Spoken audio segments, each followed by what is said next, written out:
So, you're telling me Dying Blue Centaur Alien gave five teenagers the power to turn into animals so they could secretly wage war against parasitic brain slugs hiding inside their teachers' heads? Huh. And we just read this before recess? Animorphs is the best YA book series of all time. Fight me. Go Animorphs, Jake's the leader of course. Marco tells his jokes, Cassie she loves her horse. Hope Rachel never croaks, and Tobias so fly he saw her say, go Animorphs, go Animorphs, go Animorphs. Animorphs, published between June 1996, Hey, I was 5, and May 2001, Hey, I was turning 9/11, is a science fantasy book series written by K.A. Applegate and her husband, Michael Grant. I consider them the chaotic good couple of 90s YA. I believe they were deeply pivotal to the trauma instilled in me and all my fellow millennials. Thanks. To be honest, not only did they co-write Animorphs, the best YA book series of all time, fight me, but they also didn't ruin our childhood by becoming obsessed with who's in what bathroom like a certain British wizard lady. They also co-wrote Everworld, a series I'm stoked to tackle next once I'm finished with all 64 books of this. Yes, I'll be reading Megamorphs too. No, I don't really love myself. You may also know Michael Grant from the very amazing Gone series, which is basically Chris Claremont's X-Men, the No Parents edition. Nigel Uno would find it a paradise. For K.A., I haven't read any of her prior solo work, but while doing research for this, I learned that she's from Ann Arbor, and now it makes even more sense why these books have always held a special place in my heart since I first purchased my copy way back when at a Scholastic book fair in 4th grade. The good times. Recently, as my life collapses around me and my country spirals into the despair of an inept totalitarian takeover, I've been craving some nostalgia. I decided to seek peace by rereading a book series about 5 kids with no community to lean on, having to fight a war with impossible odds and gaining a healthy dose of PG-13 PTSD along the way. So, yeah, per usual, I'd say I made an excellent choice. Welcome to Animorphs Book 1, The Invasion, or as I like to call it, I'm pretty sure that Hawk has depression. My life used to be pretty normal.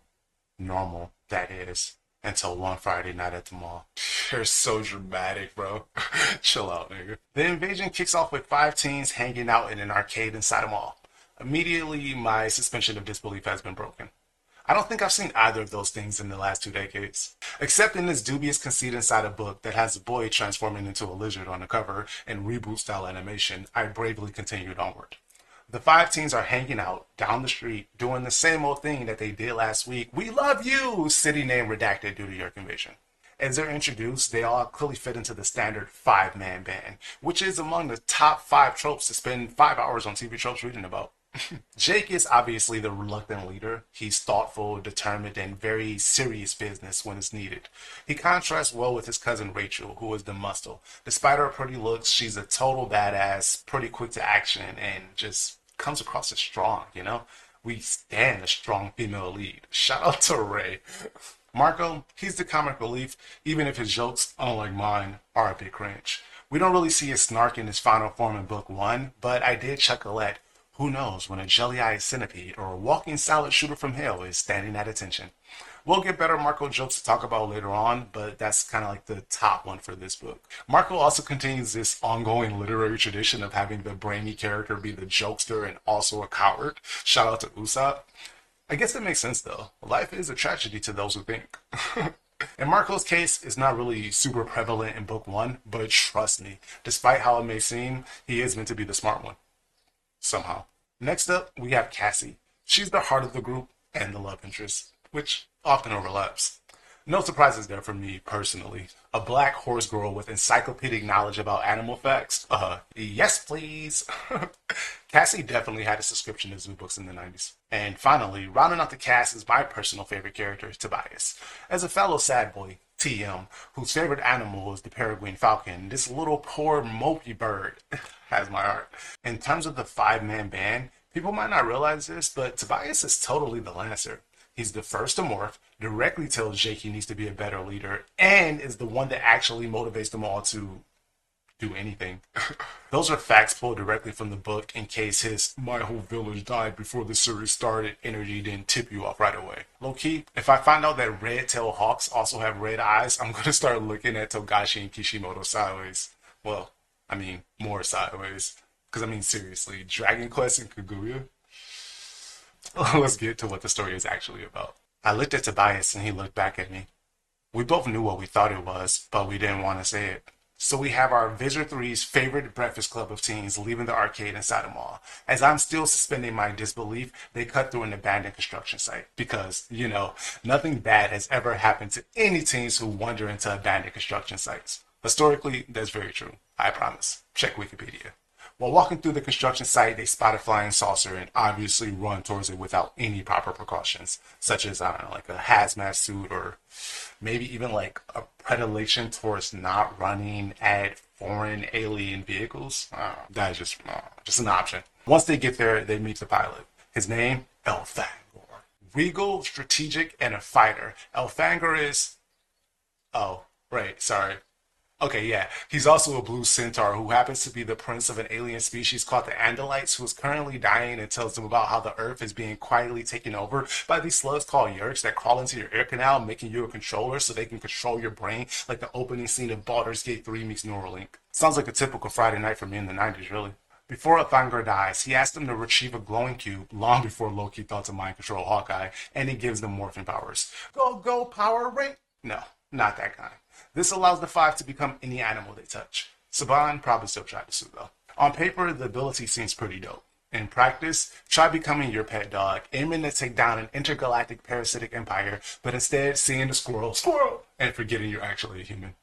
After they discover Jake's brother is, very obviously, a controller, and his secret, totally not a cult, meetings with this group called the Sharing are just a front for Yerks who have a feeding pool hidden underneath their school, that's exactly what ends up happening to Tobias. Forever. Go Hawks. So, that's the basic plot. Dying alien, brain slugs, surprise war crimes, kid gets stuck as a hawk forever. Standard expectations of children's literature. Now, let's get to the real spider meat. The moments that made me laugh, made me pause, and made me go, this is really for kids. Then, the taxon controllers rushed forward and crowded around Visor 3. They seemed to be stretching up towards him. Okay, we're going to break this down into 5 sections per book. Coolest scenes, funniest quips, wildest moments, darkest realizations, and weirdest morphs. Let me know what you think of my choices and feel free to drop your own in the comments. Personally, I'm on a mission to revitalize the fandom and make sure Animorphs gets a new TV show. The last one was so great. I mean, the CGI, way ahead of its time. Obviously, the opening has to be here. I know the idea of alien spaceship lands and protagonist comes upon it seems like kind of a cliche intro to a story, but honestly, it's cliche because it works so well. There's just something immediately engaging about that whole, whoa, what's that? Ah, a dying alien. Oh, hey, superpowers plotline that I really, really enjoy. Add to that the quick hook of alien slugs are taking over the world, Tobias' emotional connection with Elfangor, and Jake and Marco's quirky, witty comments about the Hork-Bajorian taxon. Yeah, I'm sold. Also, the diversity for the time, really cool. It reminds me of Captain Planet, which I guess was also before its time. Too woke. Honestly, back when I watched 2015's Power Rangers movie, I remember liking it for the Breakfast Club vibes at the start, but then I started loving it when they discovered the morphing gems, specifically because it made me think about Animorphs. Same with Baldur's Gate 3, really. It just gives me real strong Animorphs vibes. I kind of love Animorphs. Next coolest scene, the ending battle.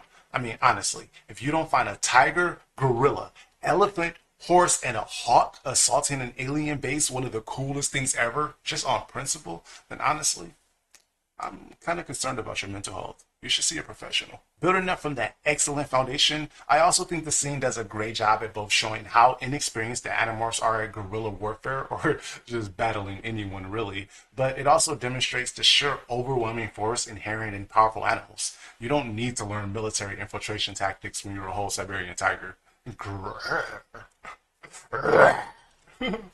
Plus, it ends with actual negative consequences for their rash actions. And that's top tier writing for any age group.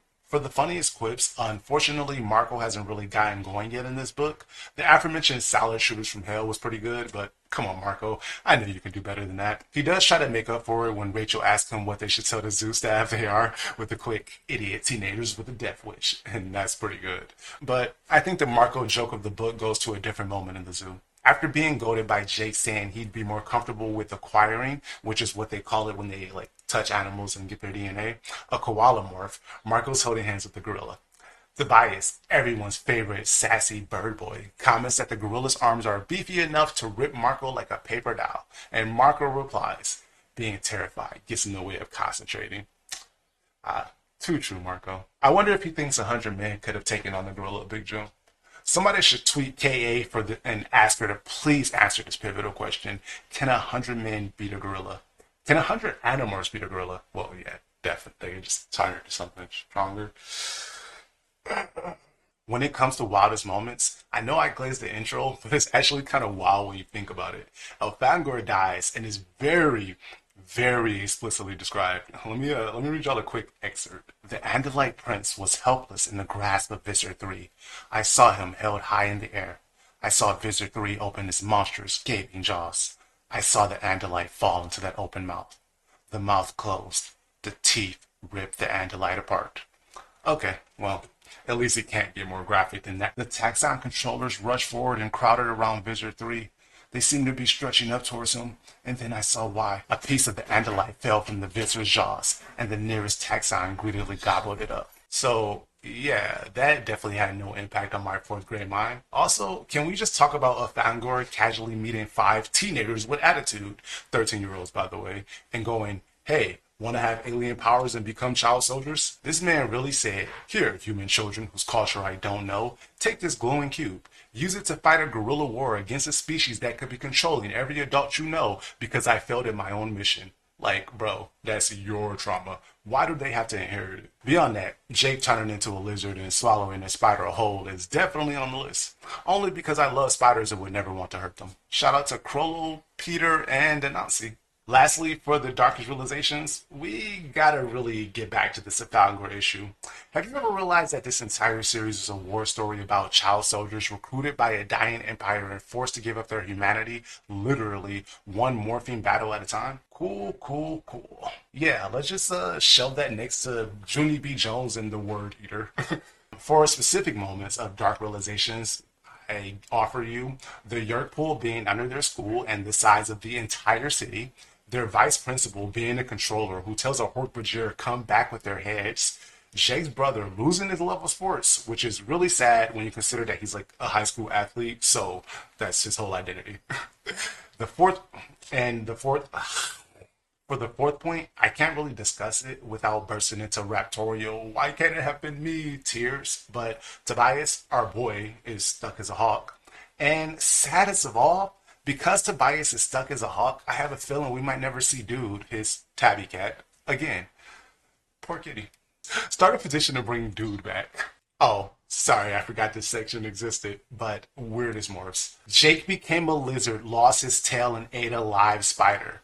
I think that wins. Jake also became a dog and didn't want to be called bad by Tobias, but we'll deal with that shit later.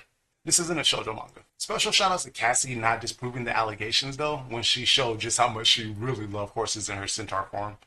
But I did like the group all huddling around her to hide that she was morphing from a cop. It was a top tier 3 kids in a trench coat moment.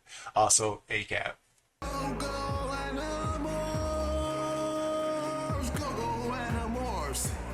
Overall, I think The Invasion is an excellent kickoff to what is self-evidently the greatest YA series of all time, Fight Me. The characters are fun and hilarious, but focus when it matters, all while still having mindsets that seem appropriate for characters their age, and really that's a true accomplishment in a sea of books where every 14-year-old reads like a 40-year-old writer. The hook catches you quickly, the mystery is intriguing, and I don't think the stakes could be higher unless Thanos himself literally came down along with Visser 3. It sets the tone well for what to expect from the series, while also giving you hints for the future. Sure, there'll be wacky teen hijinks at the arcade inside a mall, lol, and some interesting insights into how dog brains works, but it's also exploring deeper themes of self-agency, surveillance, and consequential moral dilemmas. They're fighting a war they didn't choose, where even asking for help could be fatal. It's guerrilla resistance disguised as goosebumps, and I'm so happy Scholastic and Nickelodeon let it slide. Though, in Nick's case, they also had Ren and Stimpy, so who's shocked? Personally, I think reading this series at a young age was very formative. It helps you understand what war can be like for soldiers actually fighting it when you're still at a level of immaturity that might not be able to grasp it in a film like Apocalypse Now. The invasion isn't just a setup, it's a warning, and I love that. Animorphs doesn't ease you into anything. It shoves you face first into global bioterrorism. It says, good luck, kid. And for that, I salute it. Now, I'm gonna go sit in my tub and soak some Kanjana rays. I'm gonna go take a bubble bath. Sure. And then get started on book two of the best YA series of all time, Fight Me, The Visitor. I hear in this one, Rachel turns into a cat and stalks her vice principal. Exciting stuff. Low-key, maybe I was wrong, and dude, best Dark Horse character of the 90s. Welcome back. Or, should I say, meow back. Tough crowd. Thanks for watching. This didn't need to exist, but you're happy it does. Make sure to like and subscribe to keep the yerks out of your brain too. See ya. Love you.